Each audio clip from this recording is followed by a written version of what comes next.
अस्सलाम वालेकुम। मेरा नाम है उसामा जाकिर और मैं आपको डिस्पेंसर टेक्नीशियन पार्ट वन की का सब्जेक्ट डिस्पेंसर टेक्निक्स वन पढ़ाऊंगा। तो इस सब्जेक्ट को हम बहुत ही इजी वे में लेकर चलेंगे। तो हम चैप्टर टू से स्टार्ट करेंगे, जो कि है हमारा system and it's associating diseases. तो सबसे पहले इंट्रोडक्शन टू रिस्पायरेटरी सिस्टम। क्या रिस्पायरेटरी सिस्टम क्या होता है? रिस्पायरेटरी सिस्टम हमारे सांस लेने के अमल को कहते हैं, यानी कि हमारी ऑक्सीजन को हमारे लंग्स के अंदर लेके जाना और कार्बन डाइऑक्साइड को हमारी बॉडी से या लंग्स से रिमूव करवाना, उस सिस्टम को हम कहते हैं रिस्पायरेटरी सिस्टम। ये सिस्टम जो रिस्पायरेटरी सिस्टम है ये लंग्स के दरमियान यानी कि लंग्स में अकर होता है, जहां पे एक्सचेंज ऑफ गैसेस होती है। कार्बन डाइऑक्साइड हमारी बॉडी से रिमूव होती है और ऑक्सीजन हमारी लंग्स में इंटर होती है।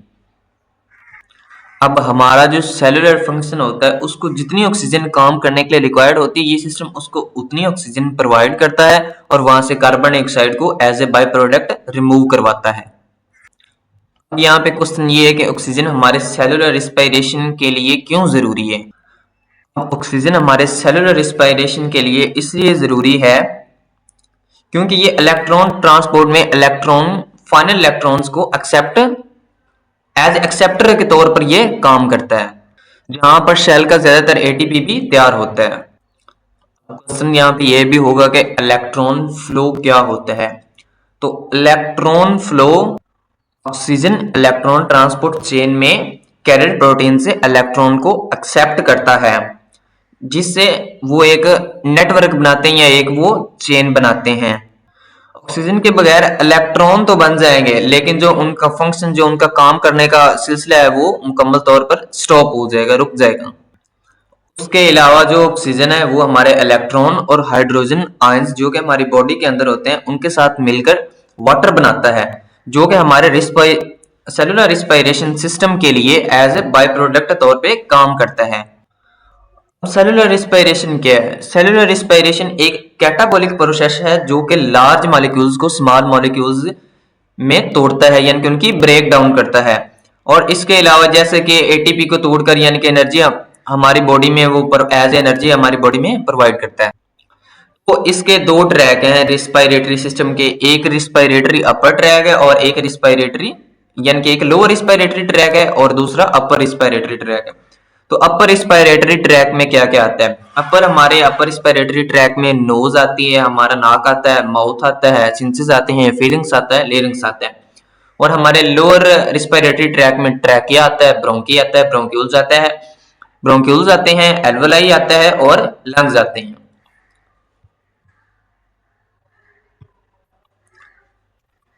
इसके अलावा ये डायग्राम ऑफ रिस्पायरेटरी सिस्टम है, तो इसमें आप देख सकते हैं कि ये नेजल कैविटी है, फ्रंटल सेंसेस हैं, ये sphenoid sinuses, pharynx, epiglottis, larynx, trachea, bronchus, bronchioles, left lung.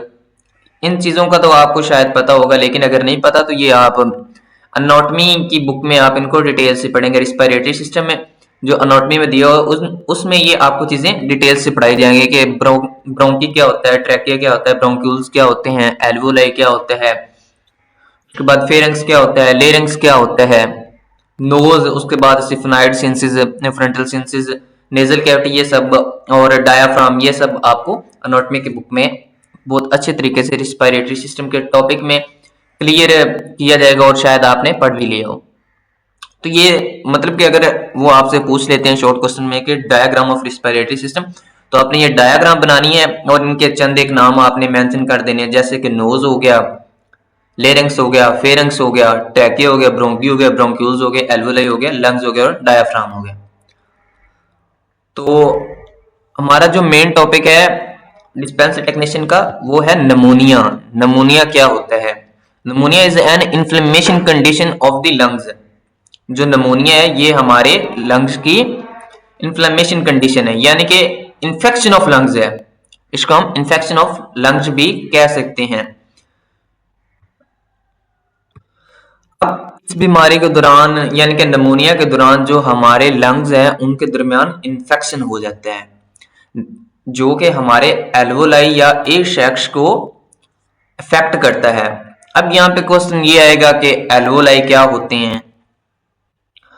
तो अब एल्वोलाई फेफड़ों में माइक्रोस्कोपिक हवा के थैले होते हैं जहां जहां खून और हवा के दरमियान ऑक्सीजन और कार्बन डाइऑक्साइड का एक्सचेंज होता है, यानी कि ऑक्सीजन और कार्बन डाइऑक्साइड जहां पे एक्सचेंज होते हैं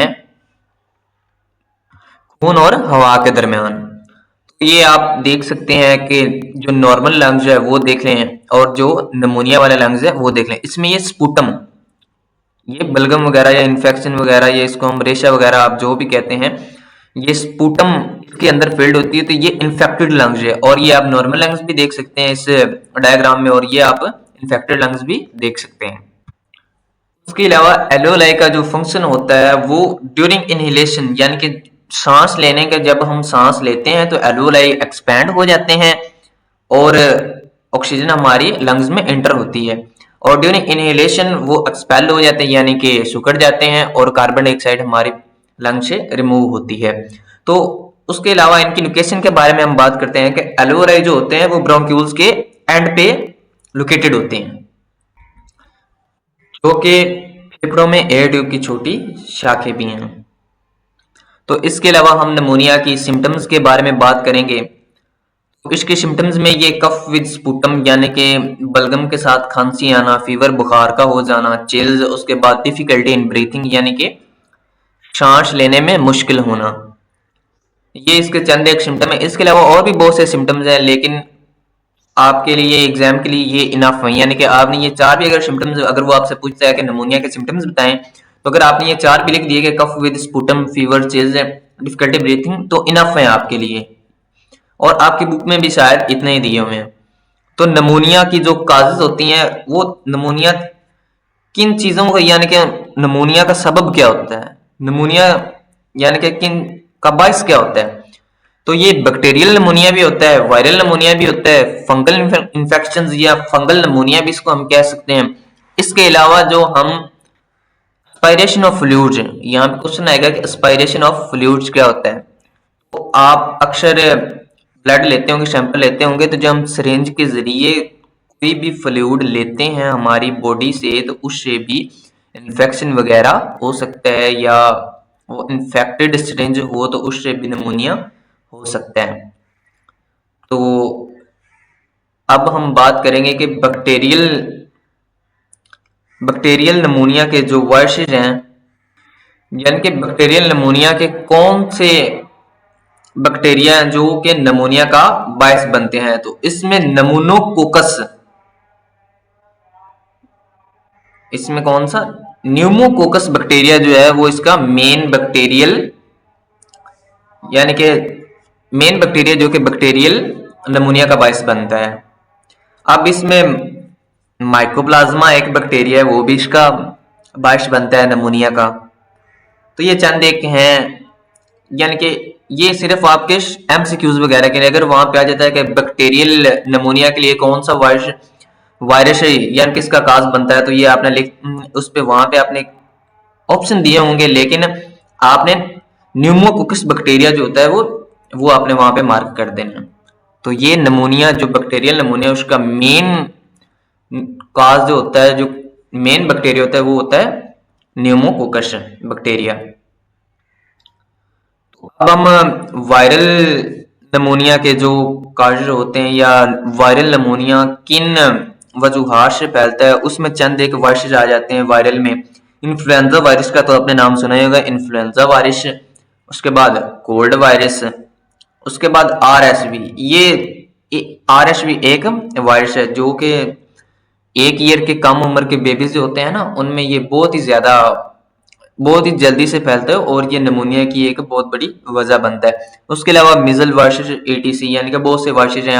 आपने चंद एक जो मैंने बताया बस वही याद करने, और एमसीक्यूज में बस यही चंद एक पूछते हैं, बाकी मैं आपके साथ एमसीक्यूज वगैरह शेयर कर दूंगा तो उसमें भी आपको बता दूंगा। उसके अलावा अब आ जाता है फंगस इन्फेक्शन या फंगल नमोनिया भी इसको हम कह सकते हैं। तो फंगल नमोनिया का जो बनता है काज वो है क्रिप्टोकोकस और हिस्टोप्लाज्मोसिस। इसके अलावा चंद एक और भी है, लेकिन मैं आपको सिर्फ ये 2 बता रहा हूँ कि क्रिप्टोकोकस और हिस्टोप्लाज्मोसिस ये फंगल निमोनिया का बायस बनते हैं। इसके अलावा इसकी डायग्नोसिस में आ जाएगा कि आपने पहले उसका यानी कि उनकी सिम्टम्स की बेस पे आपने उसका फिजिकल एग्जामिनेशन करना है। उसके अलावा आपने उसका स्टडी इमेजिंग स्टडीज यानी कि आपने उसका एक्सरे वगैरह करवाना है, चेस्ट एक्सरे आपने करवाना है, अगर जरूरत पड़े तो आप सिटी स्कैन की तरफ भी जा सकते हैं, लेकिन आपने बेसिक से स्टार्ट करना है कि उसके अपने सिम्टम्स को मद्देनजर रखते हुए यानी कि उसका फिजिकल पहले आपने एग्जामिनेशन करना है। उसके अलावा आपने उसका चेस्ट एक्सरे देखना है कि कहाँ पे इंफेक्शन आ रहा है।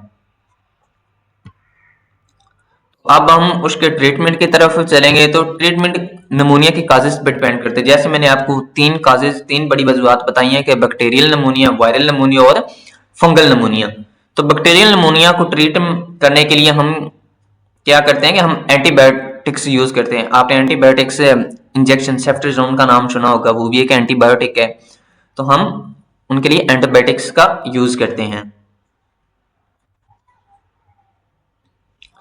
उसके अलावा हम वायरल नमूनिया के लिए हम एंटीवायरल मेडिकेशन जाहिर सी बात है यूज करेंगे, और फंगल नमूनिया के लिए हम एंटी फंगल मेडिकेशन यूज करेंगे।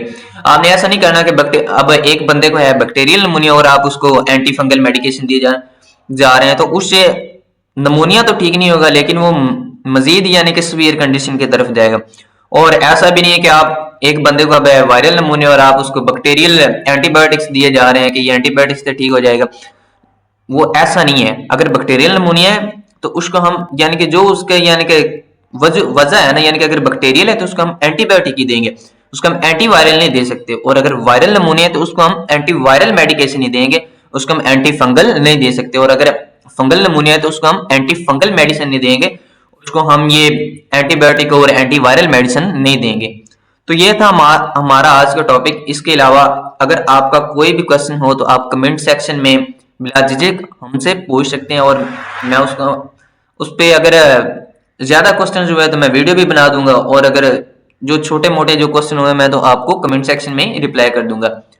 तो मिलते हैं नेक्स्ट वीडियो में जिसमें हम COPD को एक्सप्लेन करेंगे। ये एक हमारी दूसरी डिजीज है रिस्पायरेटरी सिस्टम की, COPD। तो इसको आपने गो थ्रू भी कर लेना है। उसके अलावा आपने ये जो मैंने आपको पढ़ाया है इसको आपने अच्छे से याद कर लेना है, क्योंकि पेपर में यही क्वेश्चंस आते हैं कि अब इस क्वेश्चन अब हम बात करेंगे कि क्या पेपर में कैसा क्वेश्चन आएगा। तो नमूनिया, तो उसमें यही पूछा जाएगा कि उसकी डेफिनेशन क्या है, तो आपने वो डेफिनेशन लिख देनी है। अगर सिम्टम पूछे जाए तो आपने सिम्टम लिख देने, अगर काजेज पूछे जाए तो आपने काजेज लिख देने। अगर डायग्नोसिस है, ट्रीटमेंट लिखना है, तो डायग्नोसिस मैंने आपको बता दिए हैं कि आपने उसके सिम्टम्स की बेस पे उसको जज करना है। उसके अलावा आपने उसका फिजिकल एग्जामिनेशन करना है, उसका आपने इमेजिंग स्टडीज करनी है कि आपने उसके एक्सरे वगैरह करवाना। और ट्रीटमेंट में मैंने आपको बता दिया है कि ये ट्रीटमेंट उनकी काजेज ऑफ नमूनिया पर डिपेंड करता है। 3 काजेज हैं, बैक्टीरियल, वायरल, फंगल, और इसका मैंने आपको ट्रीटमेंट बता दिया है कि बैक्टीरियल का एंटीबायोटिक है, वायरल का एंटीवायरल है, और फंगल का एंटी फंगल मेडिकेशन यूज होती हैं। तो ऐसा क्वेश्चन आता है। उसके अलावा रिस्पिरेटरी सिस्टम के बारे में मैंने आपको बता दिया। अगर डेफिनेशन है रिस्पिरेटरी सिस्टम की तो आपने डेफिनेशन लिख देनी है, और वो आपसे पूछे कि लोअर ट्रैक रिस्पिरेटरी सिस्टम क्या होता है और अपर ट्रैक रिस्पिरेटरी सिस्टम क्या होता है, तो वो मैंने आपको नेम एक्सप्लेन कर दिया, वो आपने नेम याद कर लेने। और क्वेश्चन सिर्फ 2 नंबर के क्वेश्चन में आपने अगर उसको ऑथेंटिक लिखा है तो आपको पूरे मार्क्स मिलेंगे। तो इंशाल्लाह हम नेक्स्ट वीडियो में COPD को एक्सप्लेन करेंगे। तो दुआ में याद रखिएगा। अल्लाह हाफिज।